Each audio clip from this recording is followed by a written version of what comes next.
in-depth look at Penn State sports and more. This is the Steve Jones Show on News Radio 1070 WKOK. The Steve Jones Show is presented by Sunbury Motor Company, Purdy Insurance, Brewers Outlet, and NIL Game Changers. Now from the Sunbury Motors Studio, here's Steve Jones. This half hour being brought to you by Purdy Insurance, Market Street in Sunbury. Go to purdyinsurance.com. Auto, home, life, business, boat, motorcycle, RV. Purdy Insurance will take care of all of your insurance needs, and they will do a great job of saving you money. It's all at Purdy Insurance. Market Street in Sunbury. Go to purdyinsurance.com. Time now for the high school roundtable. So where do we start? We have Mr. Gregg Wetzel. Gregg, how are you today? Howdy. Yeah, you doing all right? Yep, everything's wonderful, Steve. Good. Rumors running rampant. You were under par this week? That is a rumor. You're exactly right. Not quite under par. I would like to point out the rumor was started by you. So now Lewisburg goes out, gets another job done. Are you seeing a building process with this team? Yeah, they're really playing well together, Steve. Defensively, especially. I mean, they're flying to the ball, playing some good team defense. Defensive linemen doing their assignments. That's making the linebackers play better. Defensive backs have played well for them right now so far. Offensively, they're just doing what they have to win. They're doing just enough, essentially, to win the game. I mean, they beat Shikellamy by a score of 30-0, but that score is a little deceiving. I'm sure Dave will tell you the same thing when he's on. Shikellamy tired in the second half, and Shikellamy was making the stops in the first half. Well, the second half, they became arm tackles, and Lewisburg was breaking those tackles and getting bigger yards. So, they're doing just enough to win offensively and playing great team defense.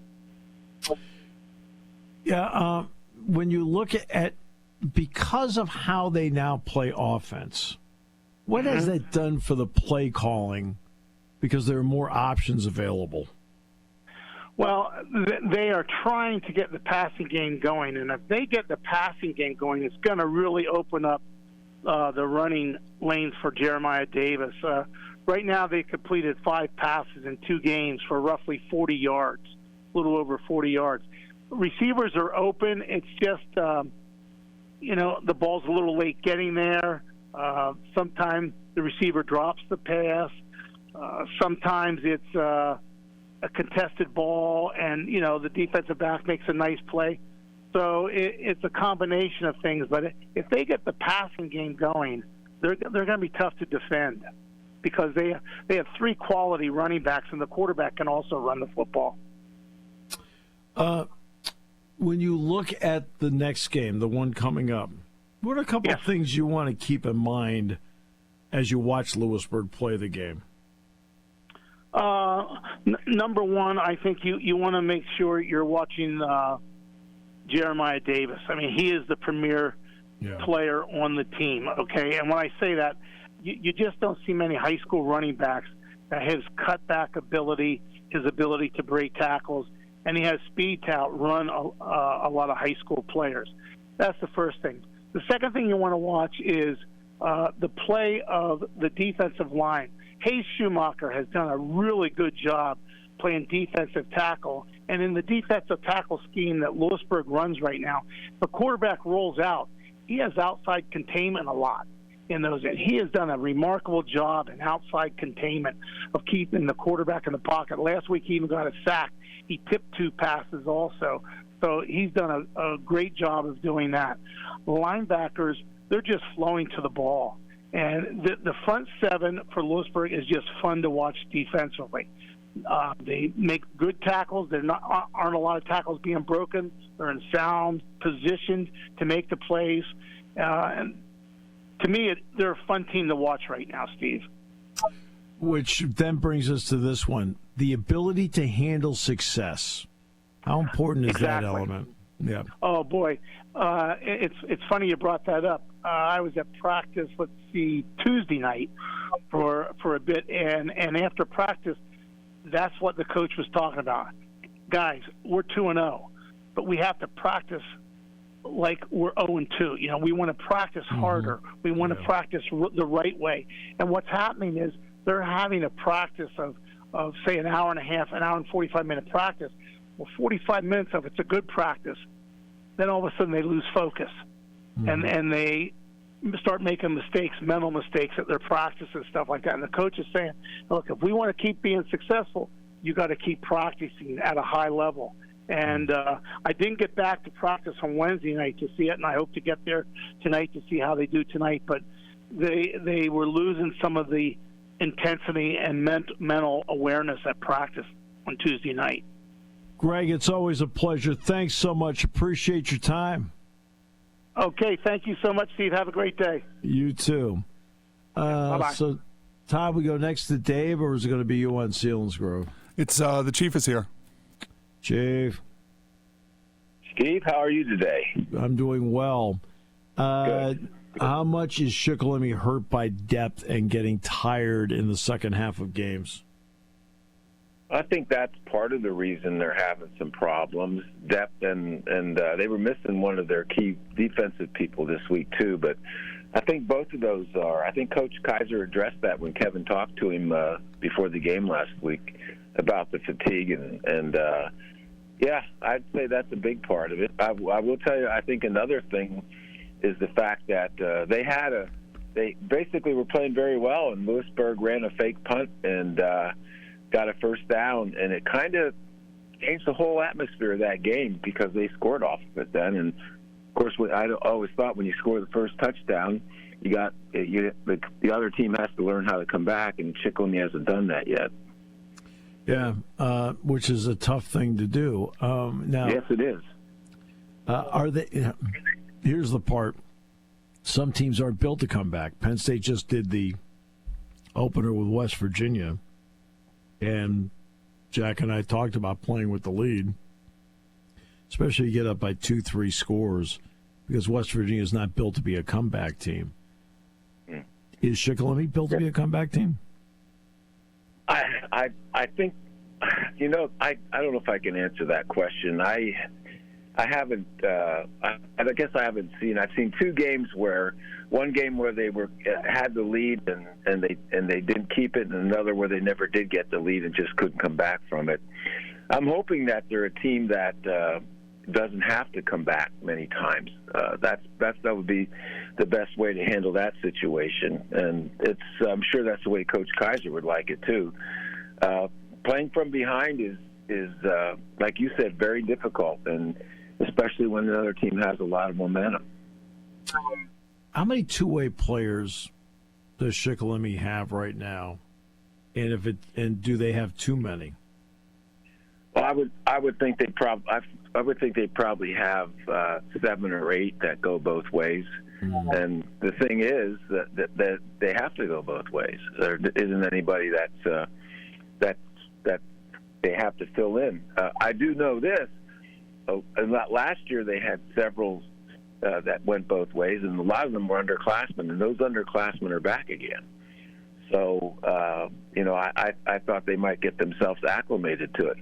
My own personal experience is once you go that you play offense and defense, and sometimes you have to do some of the specialty teams, you adjust your whole attitude and you just do it. And I thought when I coached and when I played that Shikellamy, especially with Coach Purnell, we were in shape that you could go both ways. So maybe that's the answer, and that's something that is it's up to the kids. They're the ones that have to get themselves in the best shape. See, on punts and kickoffs, I'd make changes. I mean, I don't need them getting sprints at that point. I need them to be able to play. I mean, do they have enough guys to do that? I think they could. That's another thing that, again, I'm just going by my own experience with who I've coached with. A lot of times that's where you fill in with some players that don't get a lot of playing time. Mm-hmm. And, I think Coach Kaiser has some kids they can put in there, but then let's go the other route. You put somebody in there that can't do it just to give them playing time, and it's difficult for them too.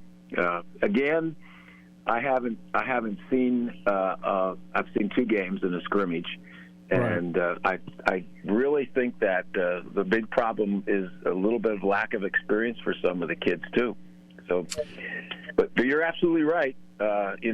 Coming off on a kickoff or coming off on a kickoff return or a punt return gives you that little bit of a break, and sometimes it can be well enough to rejuvenate you.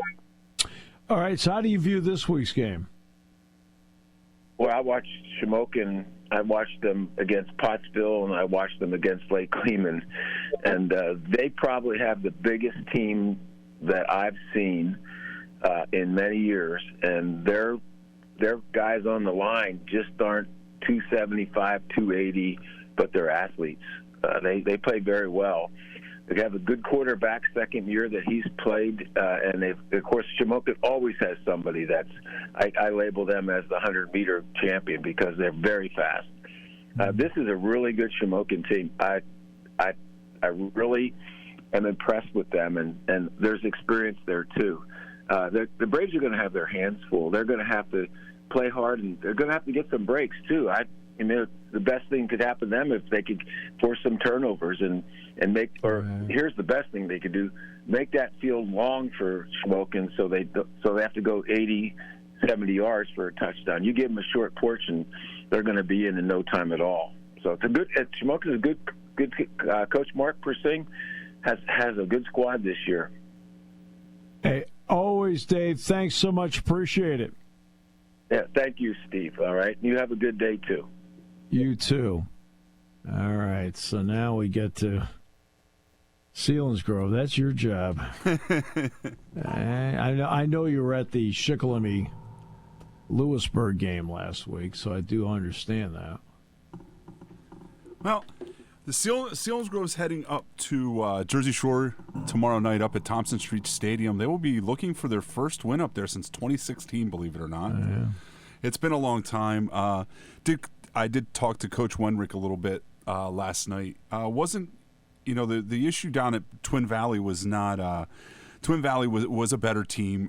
He wasn't sad with their some of the stuff that they did on the field. It was more committing dumb mistakes. Penalty. We talk a lot.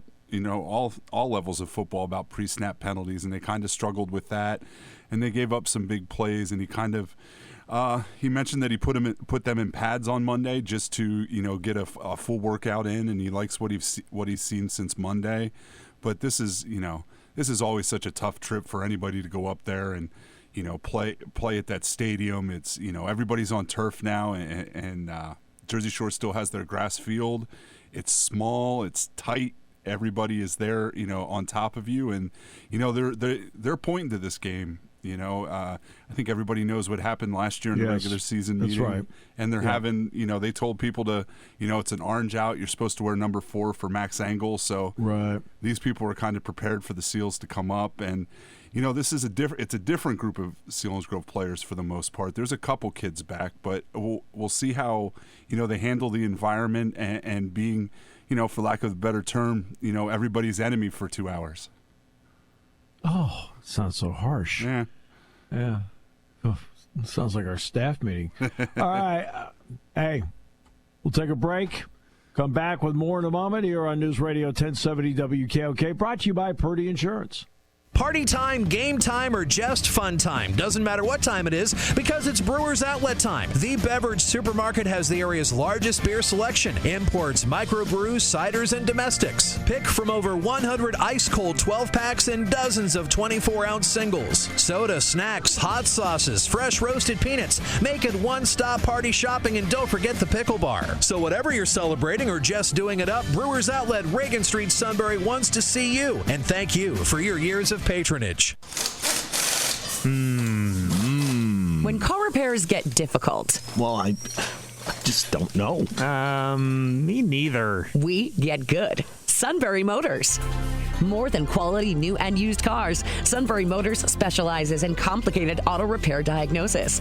They can handle intricate repairs and even complete auto body with service open Monday through Friday, 7 till 4. And Sunbury Motors has made simple repairs easy. Maintaining your vehicle is necessary. Finding the time to do it is difficult. Welcome to Sunbury Motors Quick Lane. Just walk in or call ahead. Relax in their remodeled waiting room with Wi-Fi, beverages, and snacks. While Sunbury Motors factory-trained techs take care of your oil change, tire alignments, brakes, and inspections. Quick Lane, 6:30 to 6, Monday through Friday, Saturday, 6:30 till 2. Sunbury Motors, Ford and Hyundai, North 4th Street, Sunbury. And Sunbury Motors Kia, routes 11 and 15 in Hummel's Wharf. We take the out of auto repair.